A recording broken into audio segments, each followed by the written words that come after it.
저희가 녹음을 하는데 약간 여름 특집이라고 저는 생각해요. 오늘 또 탭댄스의 향연으로 무대 전체에 청량감을 가져다 주는 42번가라는 작품을 이제 제가 또 한번 설명을 해보도록 하겠습니다. 지금 우리 조이님하고 우리 엘피님 다 보셨나요? 이번 시즌?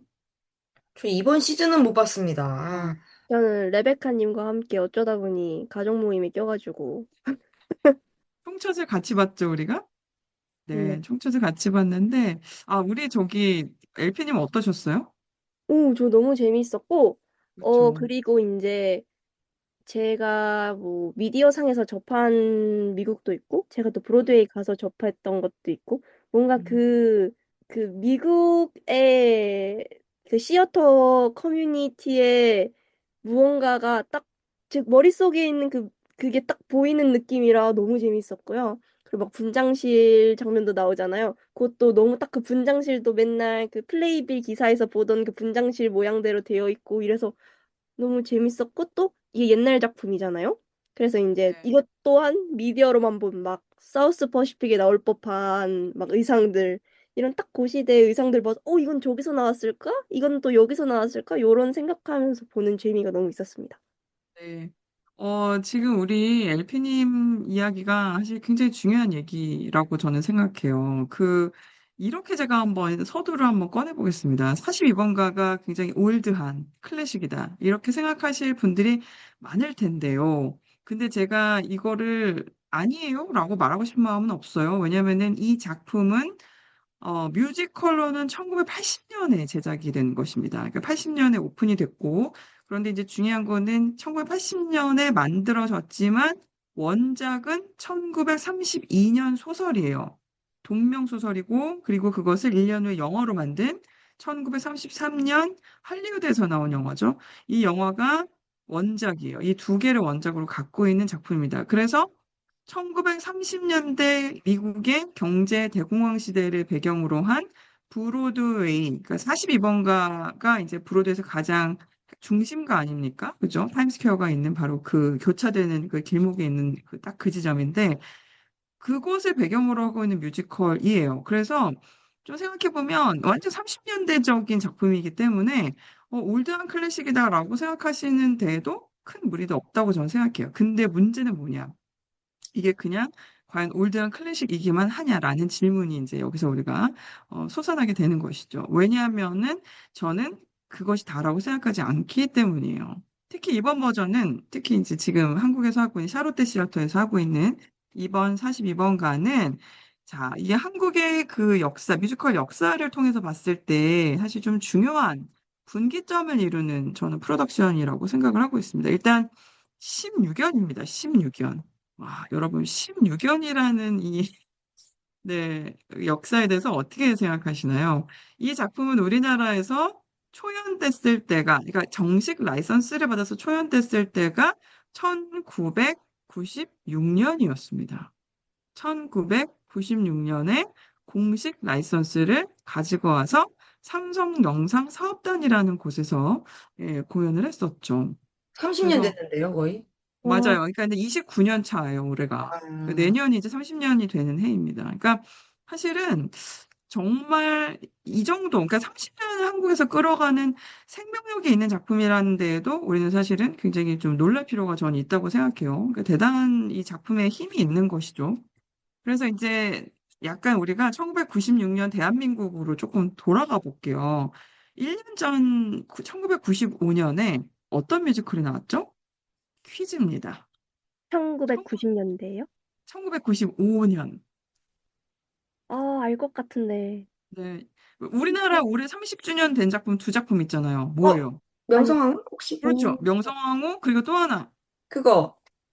이번에, 사랑을 비를 타고. 아, 그죠? 그러니까 명성황후랑 사랑을 비를 타고가 하나는 대극장용으로, 하나는 소극장용으로, 즉 상록 뮤지컬이라는 제목을 달고 소극장용으로 나왔던 때가 바로 1995년이에요. 한국의 뮤지컬 사를 보면.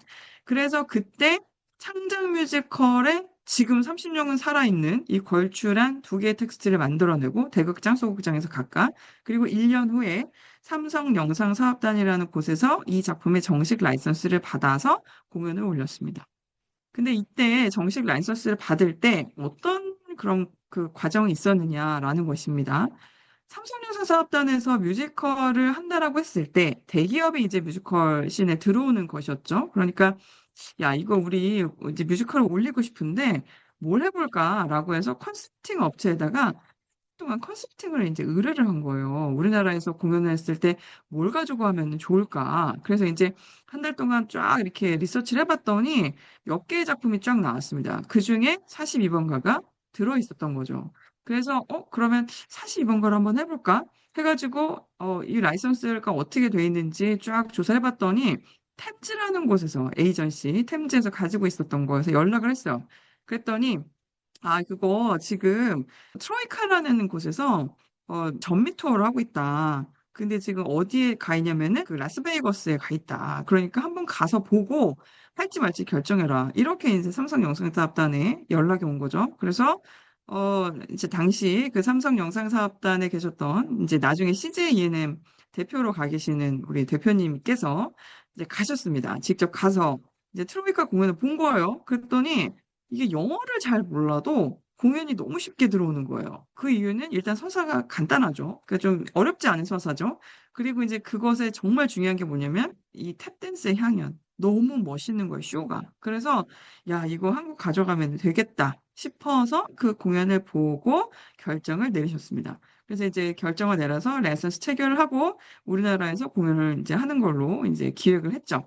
근데 이제 그러면서 어떤 게 있었냐면은 굉장히 재밌는 게 기술 전수 방식으로 당시에 프로덕션을 꾸렸어요. 이게 무슨 얘기냐면 1대1 매치인 거예요. 연출가 외국인, 브로드웨이에서 데려오고, 음악 감독 데려오고, 안무 감독 데리고 오고, 아주 다양한 다 스태프진들을 다 미국에서 데리고 오는데 한국 스태프도 있는 거야. 연출 있고, 음악 감독 있고, 안무 감독 있고 해서 1대1로 다 매칭을 시켜준 겁니다. 그래서 당시에 브로드웨이 공연에 실제 스태프들을 데리고 오면서 우리나라에서 그들이 하는 작업을 보고 배울 수 있게 한 거예요. 그래서 기술 전수를 한 거죠. 그래서 이제 이런 식으로 이제 했고, 그 다음에 배우를 캐스팅을 하는데, 당시에 이제 그 롯데월드 예술극장이라는 곳이 있었습니다. 근데 이 롯데월드 예술극장, 실제 롯데월드 예술극장이라는 극장이 만들어져 있고, 그 안에 배우를 조련하는 트레이닝 프로그램이 있었어요. 그래서 일기에 그때 누가 있었냐? 지금 너무 잘하는 남경조, 최종원 선생님이 당시 롯데월드 예술극장의 소속 배우들이었거든요. 그래서 이제 와. 그분들 데리고 오고, 그 다음에 당시에 그 줄리아 마시가 누구였는지 이거 퀴즈예요. 들으면 깜짝 놀라실 거예요. 그때 초연인 거죠? 그러면 그렇죠. 96년 96년도에? 한국 초연의 줄리안 마시가 누구였느냐? 너무 유명한 분입니다. 아니, 그러면은 지금 그 아카데미에 계신 분들 중에 한 분인 건가요? 아니에요. 아니에요? 연극에서 데려왔어요. 근데 뮤지컬을 간혹 하셨죠. 바로바로 어. 유인촌 장관입니다. 어머. 이거죠? 그리고 장관님! 박철호 선생님. 이렇게 두 분이 줄리안 마시를 했습니다. 그리고 당시에 굉장히 이제 전수경, 뭐 남경준 선생님 다 들어있었고, 그리고 또 하나 이번 프로덕션에서 에브너 를 맡고 있는 분이 있어요. 이분가 누구냐면은 도로시 부르의 스폰서죠. 예, 그리고 이 작품에 이제 투자를 한 그 캐릭터인데 굉장히 능글능글한 그런 투자자로 나오죠. 근데 이제 지금 김민수 선생님이 들어가 계시잖아요. 예분어로. 근데 당시 초연의 김민수 선생님이 바로 빌리를 했다. 네. 요런 재미있는 또 이야기가 숨어 있습니다. 그리고 재밌는 거는 당시에 우리 패기소여, 혜성과 같이 등장해야 할 이 패기소여가 바로바로 누구냐? 임선혜 배우였습니다. 아, 임선혜 배우가 누구예요, 지금? 많이 네? 나오시잖아요. 에이콤 작품 굉장히 많이 하시고, 그죠? 영웅 하면은 이 마리아 여사로 나오는 분 아니에요. 임선혜 배우. 그분이 바로 96년 패기소여. 이것도 아무런 뮤지컬 경력이 없던 분이었는데 이 딱 오디션으로 혜성과 같이 등장했던 분이었어요. 뭐, 와. 재밌죠? 이 역사 네. 깊은 뮤지컬이라 그런지 역시. 네. 그러니까 이거는 사실 이런 사실을 우리가 알고 보면요. 이 작품은 다시 보입니다. 그냥 뭐 올드 클래식이 아니에요, 사실은. 예.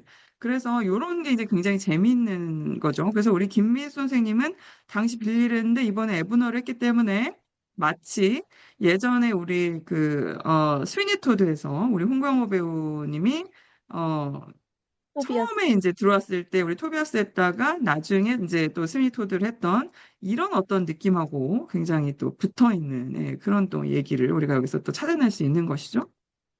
자, 그 다음에 이제 이런 재미있는 사실이 있고 또 하나 이제 재밌는 건 뭐냐면 당시에 초연을 호아마트 홀에서 했어요. 1996년에 호아마트 홀에서 했는데 이 호아마트 홀에서 할 때 우리 조이님은 뭐 더 잘하시겠지만 우리나라의 그 최초의 뮤지컬 전용 극장이 어디죠? 샤롯데 시어터. 맞아요. 샤롯데 시어터잖아요. 근데 뮤지컬 전용 극장이라고 했을 때 왜 뮤지컬 전용 극장이냐? 사실 음향 때문이잖아요. 음향. 그죠? 음향이 가장 절대적으로 이제 디자인이 제대로 나올 수 있는 극장이다라는 측면에서 이제 우리가 뮤지컬 전용 극장이라고 말을 하잖아요. 근데 이제 95년에 아까 말씀드렸던 그 두 작품이 나오고 생명력을 쭉 유지하면서 96년에 또 이런 42번 같은 게 나오고 그 다음에 이제 한국 뮤지컬이 쭉 라이선스 시대로 접어들게 되면서 이제 2000년 초반에 가면 오페라 요령이 나오고 비약적인 발전을 하게 되죠. 그런데 이제 그러면서 뮤지컬 업계에 한 가지 소원이 뭐였냐면 제발 뮤지컬 전용 극장을 만들어 주세요였어요. 근데 그 이유가 뭐겠습니까? 아무리 연습실에서 밸런스 체크를 하고 쫙 음악을 만들어 놔도 극장에 오면 다 무너지거든요. 이게. 공간이 바뀌고 음향 시설이 제대로 안 돼 있는 곳에서 마이크를 차고 했을 때 사실 음악 감독은 어떤 측면에서 약간 좌절감을 느낄 때도 있어요. 근데 이걸 다 어떻게 괴로워 이러면서 이제 또 만들어야 돼. 그러니까 이게 사실 뮤지컬에서 정말 중요한 거는 음향 시스템이고 관객들이 일차적으로 딱 피부로 느끼는 게 음향이거든요. 그래서 공연 올라갔을 때 음향 너무 이번에 안 좋아요라는 리뷰가 정말 많이 나오잖아요, 뮤지컬에서. 예, 이제 그런데 당시 호아마토홀에서 그래서 뮤직 딜리버리 시스템이라는 걸 썼습니다. 이때 96년 샷을 이번가 했을 때. 그래서 어떻게 했냐면 라이브 음악하고 레코딩된 음악을 동시에 쓰면서 예, 이 딜리버리 시스템을 이거를 도용을 했어요. 그래서 최대한 당시 극장의 이 사정에서 가장 최적의 상태를 뽑아낼 수 있는 기술적인 것들을 도입을 했던 거예요. 예, 그래서 이 42번가는 뭐랄까, 한국의 뮤지컬의 시작점에 있어서 뭔가 대극장용 공연이 가능할 수 있도록 당시에 여러 가지 실험을 했던 작품이었다. 그리고 우리나라에서 라이선스를 공식적으로 득해서 했던 공연이 별로 없었던 시대에 이 공연을 공식 라이선스를 득해서 만든 작품이었다라는 사실입니다. 그러니까 여러모로 굉장히 역사적인 공연이에요. 그죠? 단순하지 않다라는 거죠. 근데 이번 저는 프로덕션에서 눈에 확 들었던 게 뭐냐면 바로 이렇게 초보적인 차원에서 우리나라의 이 당시에 열악했던 공연 그 상황을 쫙 이렇게 나름 컴프로마이징을 하면서 뮤지컬을 쭉 이렇게 진행해 왔던 역사에서 이번 버전은 넥스트 페이지를 여는 느낌이 있어요, 저한테. 그 이유는 뭐냐면 바로 젠더 프리 캐스팅 때문입니다. 지금까지 우리 42번가가 16년이 되어 오는 그 과정에서 젠더 프리로 됐던 적은 단 한 번도 없었죠. 줄리안 머시를 여자가 한다? 이번에 우리 칼린 쌤이 하시죠. 박칼린 선생님이. 그래서 저는 사실은 굉장히 우리나라의 넥스트 페이지가 열리는 듯한 그런 느낌이 있어요, 지금. 왜 그러냐면 작년에 우리 하데스타운에서 누가 또 젠더 프리를 했었죠. 어떤 캐릭터를? 최정원 배우님께서 헤르메스. 그죠. 헤르메스를 우리 최정원 배우님이 젠더필을 했었잖아요. 근데 요거를 좀 우리가 조금 세분시켜서 저는 생각해 봤으면 좋겠는데, 젠더프리는 사실 영미권에서 잘 안 써요, 이 용어는. 그러니까 뭐냐면 우리나라에서 개념적으로 약간 통칭해서 쓰는 좀 편하게 그런 용어거든요. 이거를 조금 세분화시켜서 생각하면은 젠더 블라인드, 젠더 밴딩 이런 용어를 우리가 생각해 볼 수 있어요. 젠더 블라인드는 뭐냐면 이 캐릭터가 구별이 없는 캐릭터들이 있잖아요. 그죠? 예를 들면은 우리 광화문 연구에서 월화 같은 캐릭터를 보면은 이 캐릭터는 남자인지 여자인지 알 수가 없단 말이에요. 그냥 초월적 존재니까. 그 실제로 우리 캐스팅을 어떻게 하냐면 남자로 하기도 하고 여자로 하기도 하고 같이 쓰잖아요. 이 캐릭터를, 이 캐스팅을. 그래서 이런 거. 그래서 이제 사실은 하니메스도 시이기 때문에 이게 이제 여성인지 남성인지 사실은 정해지지 않은 캐릭터예요. 그런데 그동안 브로드웨이 초연 2019년에 남성 배우가 했기 때문에 우리가 이거를 남자다라고 생각하고 봤기 때문에 그렇지만 이런 존재들을 우리는 사실 여자가 해도 되고 남자가 해도 되는 거예요. 그냥 근본적으로 그렇잖아요. 성별 구별이 없는 거니까. 그래서 사실 작년에 그렇게 한국에서도 갔었고, 이제 이런 게 이제 젠더 블라인드입니다. 바로 이런 게. 근데 이제 젠더 밴딩은 명확하게 캐릭터적으로 성별 구별이 돼 있는데 의도적으로 해석을 달리하기 위해서 이 성별을 바꾸는 거를 말해요. 밴드 구부리는 거잖아요. 이렇게 구부려서 어떤 해석을 다른 차원으로 하는 거. 근데 이번에 줄리언 머시가 그런 경우라고 볼 수 있는 거죠. 사실은.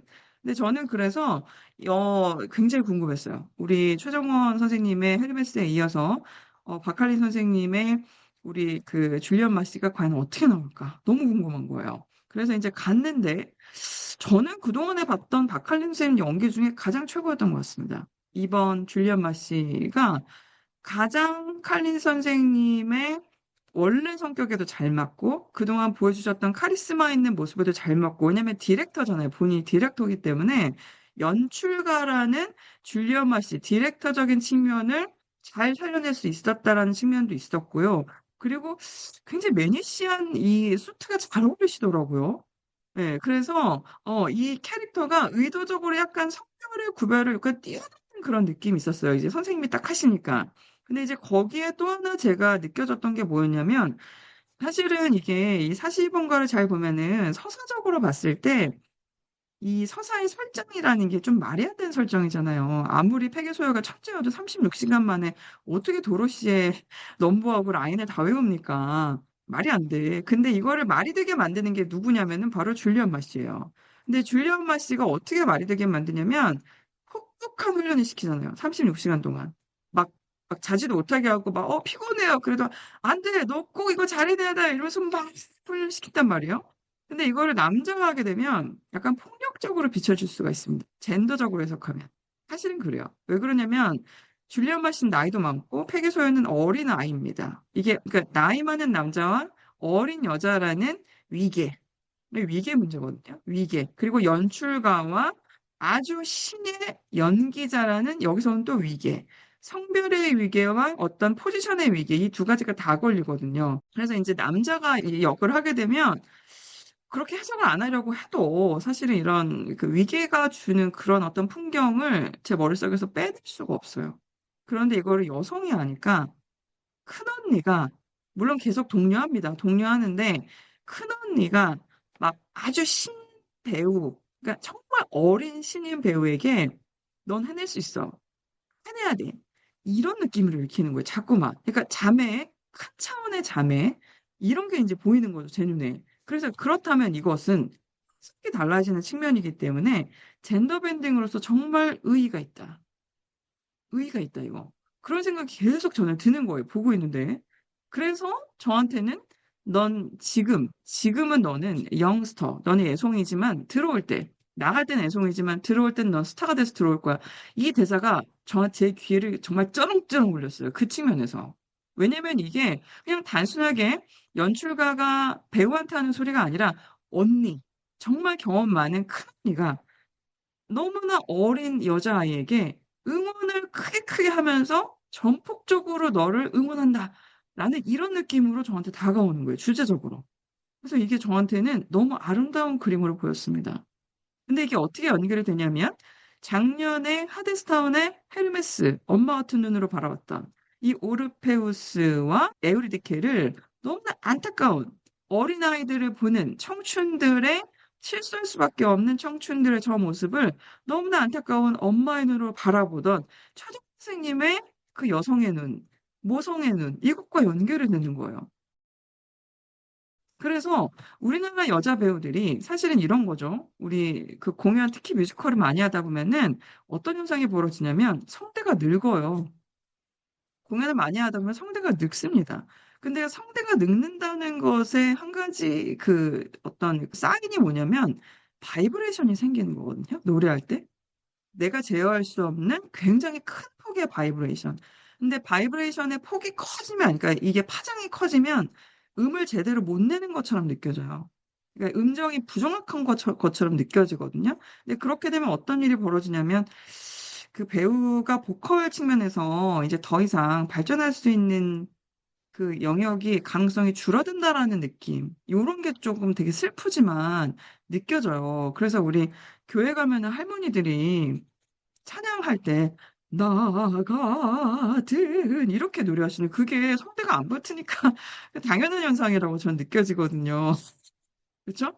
근데 뮤지컬 배우들이 이런 때를 저는 피할 수 없다고 생각해요. 성대가 안 붙는 때가 이제 온다. 왜냐면 이거는 성대는 늙기 때문에. 근데 이럴 때 남성 캐릭터, 노래를 많이 안 하는 남성 캐릭터를 하면 줄리안 마시 노래가 거의 없어요. 마지막에 42번가 베리에이션 한 딱 부르고 거의 끝이잖아요. 중간에 몇 개 부르고. 이런 것들 해낼 수 있다. 주제적인 측면에서도 다른 차원으로 나갈 수 있고 배우들이 자기가 감당해야 돼. 그러니까 음악적으로 감당해야 될 것들을 조금 덜 가져가면서 조금 다른 베리에이션을 줄 수 있는 것들을 해낼 수 있다라는 측면을 읽히는 거예요. 그래서 우리 1세대 최정원, 박할린 이 두 분이 작년과 올해 이어서 넥스트 페이지 열고 있다, 지금. 여자 배우들의 넥스트 페이지를 열고 있다. 전 이게 보이는 거예요. 그래서 너무 행복했습니다, 사실은.